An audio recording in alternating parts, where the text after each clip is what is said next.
राज ठाकरेंचा downfall सुरू झालाय। राज ठाकरे हे इतिहासात सर्वात मोठ्या पराभवाचे धनी म्हणून ओळखले जातील, ही मी भविष्यवाणी करतो।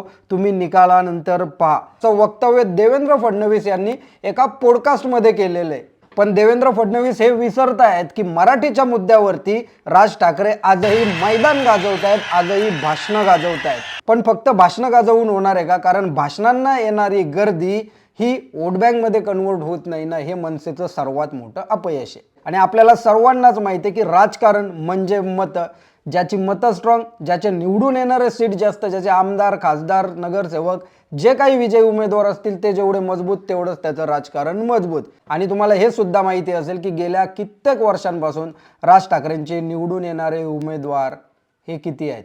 सुरुवात चांगली झाली होती, पण आता थेट झिरोवरती येऊन बसलेले आहेत। 2006ला त्यांनी सेना सोडली का?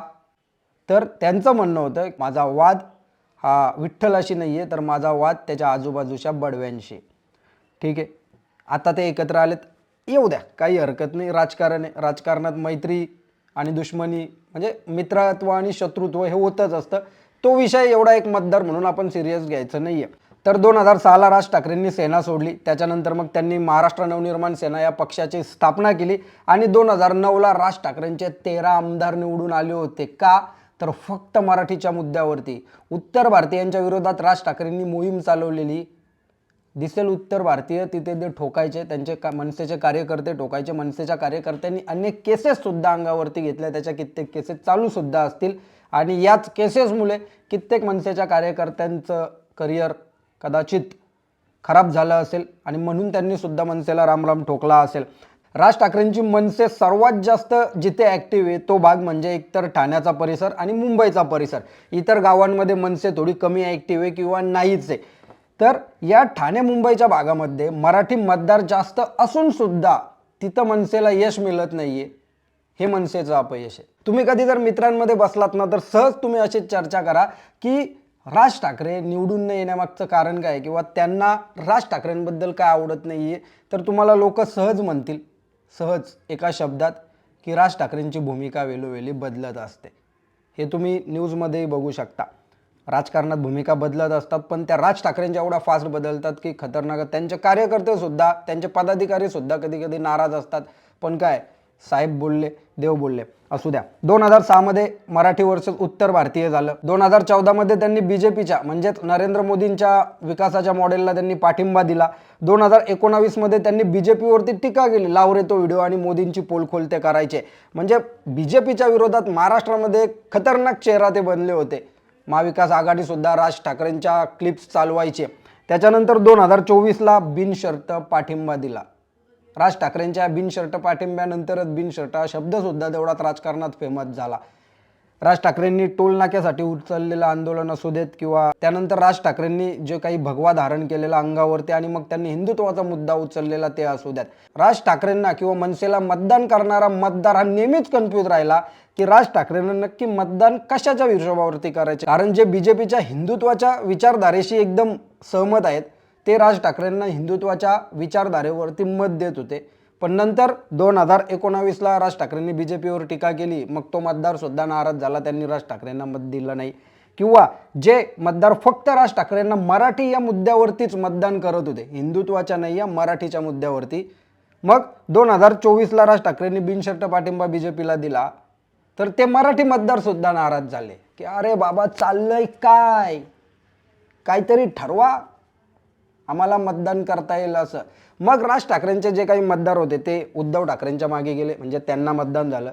एकनाथ शिंदेंना मतदान झालं, इकडे शरद पवारांना मतदान झालं। म्हणजे मराठी मतदाराला महाराष्ट्रात काही पक्षांची कमी नाही आहे, त्याच्याकडे 101 ऑप्शन आहेत, फक्त मनसे हाच ऑप्शन नाही आहे। आणि राज ठाकरेंचे हे जे काही निर्णय झाले ना, यामुळे राज ठाकरेंची विचारधारा स्पष्ट होत नाही। भलेही त्यांची विचारधारा आजही कित्येक जणांना प्रोग्रेसिव्ह वाटत असेल की नाही, राज ठाकरे जे आहेत तेच बोलतायत, खोट्याला खोटं बोलतायत, खऱ्याला खरं बोलतायत, चांगल्याला चांगलं बोलतायत, वाईटाला वाईट बोलतायत, पण हे राजकारण आहे। राजकारणात अशा गोष्टी सुद्धा कधी कधी चालत नाहीयेत। आणि राज ठाकरेंच्या या बदलत्या भूमिकांमुळे काय झालं, तर राज ठाकरेंकडे ना नेते राहिले, ना निवडून येणारे उमेदवार राहिले, आणि यांच्यामुळे ग्राउंड लेवलला कार्यकर्ते सुद्धा राहिलेले नाहीत। तुम्ही जर तुमच्या आजूबाजूच्या परिसरात बघाल ना, तर किती मनसे ॲक्टिव्ह आहे यावरनं तुम्हाला समजेल की मनसेचं राजकारण किती स्ट्रॉंग आहे, मनसेची सिस्टम किती स्ट्रॉंग आहे. म्हणजे एखाद्या भागात जर मनसेचा कार्यकर्ता असेल, मनसेची शाखा जरी असेल ना, तरी कधी कधी त्याचं हसं उडवलं जातं की काय आहे तुमचं इथं, इकडं राष्ट्रवादी, इकडं काँग्रेस आहे, इकडं सेना, इकडं बीजेपी आहे, मनसेचा दिवा घेऊन कुठं चाललाय. आणि मग यामुळे काय, जे शिल्लक मनसेचे कार्यकर्ते आहेत ग्राउंड लेवलला ते सुद्धा मनसेच्या मागं लागत नाहीत. मग ते एकतर राजकारणातनंच माघार घेतात, नाही तर मग दुसऱ्या पक्षामध्ये सामील होतात की जिथनं त्यांचा काहीतरी करिअर बनवता येईल. राज ठाकरेंकडे ग्राउंड लेवलला कार्यकर्ते नाही, शिंदेंकडे शाखा आहेत, सेनेच्या हार्डकोर आणि एकदम कट्टर विचारधारेच्या शाखा आहेत. त्यांचा मुलगा श्रीकांत शिंदे चांगला ॲक्टिव्ह आहे.